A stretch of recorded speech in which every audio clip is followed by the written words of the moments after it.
Nick is a romantic about music. Nick was kind of living a bit of a bohemian life. Well, actually, probably quite a very bohemian life. Sid Vicious assaulted him with a bike chain.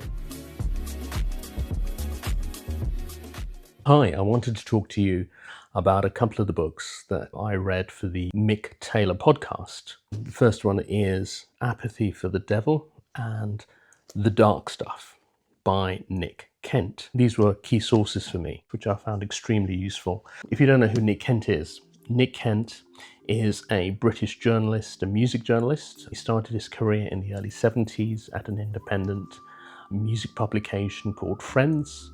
He then moved on to the NME, which is the New Musical Express, which was one of the two main musical papers in the UK. It's the New Musical Express and Melody Maker, and he worked there right through the 70s up until the early 80s. Joe just said that he equates the music press, in toto with the Beano.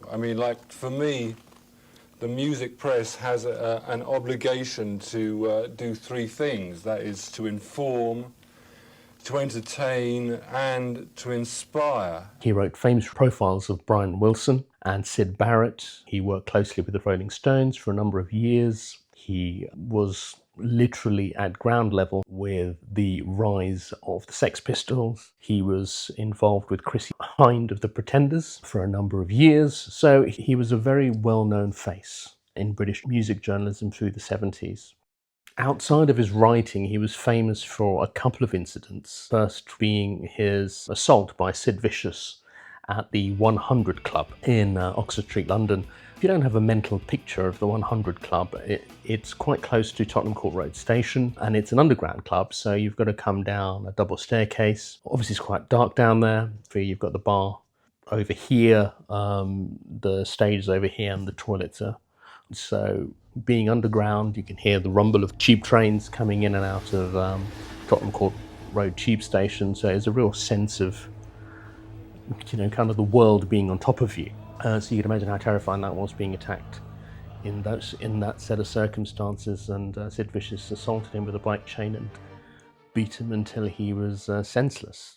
And then the other thing that he was quite well known for outside of his writing was the depth of his addiction through the 70s, which seemed to escalate, and he was able to revive his career in the 80s. I think this was written in 1988, and this really works as a year-by-year guide through the 70s in terms of the music that was released and the music industry. What Nick gives you is that kind of on-the-ground view, not only of the musicians and how they lived, the context he met them, the venues and how they were getting across their music and living their lives, and the feel of London at the time. So you really do get a kind of a full view of what was happening on the British music scene through the use of his biography.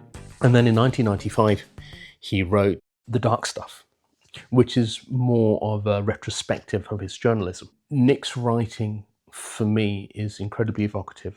It is moving. It kind of runs the gamut from humour to horror in many ways. It is visceral in moments. You have a sense that Nick is a romantic about music. Nick was kind of living a bit of a bohemian life. Well, actually, probably quite a very bohemian life, and that comes across in his writing. He says that he was inspired by Lester Bangs of Cream in the US, and certainly in Apathy For The Devil, he does go over to the States and writes about what those trips were like, seeing acts and meeting Lester Bangs and the guys at Cream, and meeting guys like Iggy Pop, who he'd met in London, and then he went and saw them in LA. Whether it was David Bowie or the Sex Pistols, there was a kind of unhealthy side to what they were doing.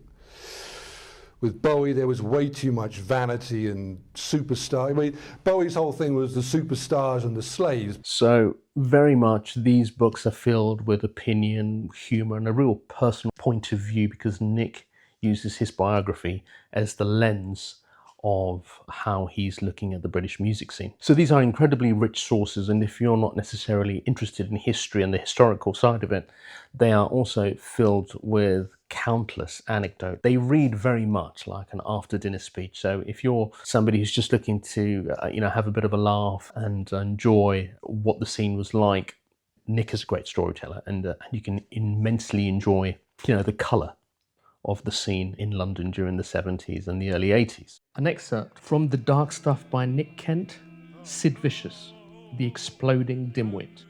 Once Sid got his feet in Bob's boots, he felt himself undergoing a considerable transformation. The truth be known, lately he hadn't been feeling his old self. But on the stage that night, Sid felt his whole stance increased. The fact that he was performing the wrong bass parts for most of the set was inconsequential.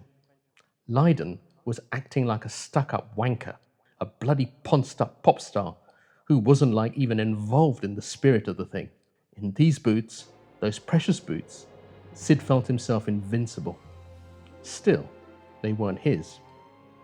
Bob again allowed Vicious to wear them the next night that the Pistols performed, and again, the fact was made resolutely manifest. Sid and these boots were made for each other. He struggled to find the right solution. Bob wasn't budging. This was clear. The boots were back on Bob's feet, so stealing them was not feasible. The answer struck home. In order to get those boots, Sid would have to kill him. It was approaching 3 a.m., and virtually every passenger on this downbound bus was sprawled in positions appropriate to some condition of sleep. Providential indeed, then, that one of the party should awake just in time to look upon a chilling spectacle. Bob was sound asleep in a vaguely upright position, his backbone curved against the slight dip in the posture-sprung seating. Directly behind his prone form stood Sid Vicious, his right hand brandishing a Bowie knife. Amassing what strength he could muster, our interloper managed to tackle Vicious from behind, jerking both arms behind his, Vicious's head, and removing the weapon almost at once. Vicious didn't scream or attempt to unfasten his gangling limbs from the hammerlock. Amazingly, the action itself roused not a soul, not even Bob. The interloper, a long-standing colleague of McLaren, had encountered Sid on various occasions, though never remotely in such circumstances. He was stunned. Vicious was also stunned. The interloper's shocked stare bore down on him. The first person to break the silence was Sid. Shamefaced, he pleaded with an earnestness that undermined any possibility of it being a humorous remark. "I would have woken him before I slit his throat," he kept repeating. That is my favourite Sid Vicious story, not simply because it packs the good hearty thwack of sensationalism, but more because it is a perfect example of the psychological bomb site upon which John Simon Ritchie invented his own action man in the persona of Sid Vicious. But what I really want to sort of highlight is a very short piece in this, which recounts the last weeks, or the last days even, of Sid Vicious's life and his partner Nancy Spungen. Nick's retelling of that has really stayed with me, hasn't left me. It's quite shocking in terms of how you encounter them at the Chelsea Hotel. You dropped right into it as a reader. Grimy walls, strange noises. Sid couldn't score for a couple of days, which ultimately led to the confrontation and stabbing of Nancy Spungen. You know, his arrest and the aftermath of his arrest are just at times chilling. When I read that piece, it just captured for me so many of the pieces that I'd picked up writing a retrospective of British 70s music, and how music in the early 70s sort of rose up and defined its era. And by the end of the decade, the music was channeling an entirely different set of emotions, the kind of the decay, the disheartedness, the sense of loss of a new young generation. And Nick is so good at pulling out, you know, the key details that make the story come alive. So for me, I couldn't recommend these two books highly enough. Absolutely, if you want to have a sense of the 70s and very much get a better sense of how the British music scene changed from the beginning of the decade to the end of the decade, what was happening socially, culturally, politically, all of that's covered, but it's covered in such a warm, personal, anecdotal sense. The person, the time, you know, the mood. Can't recommend these any more highly. So Nick Kent, The Dark Stuff, and Apathy for the Devil. I hope you can get them and enjoy them.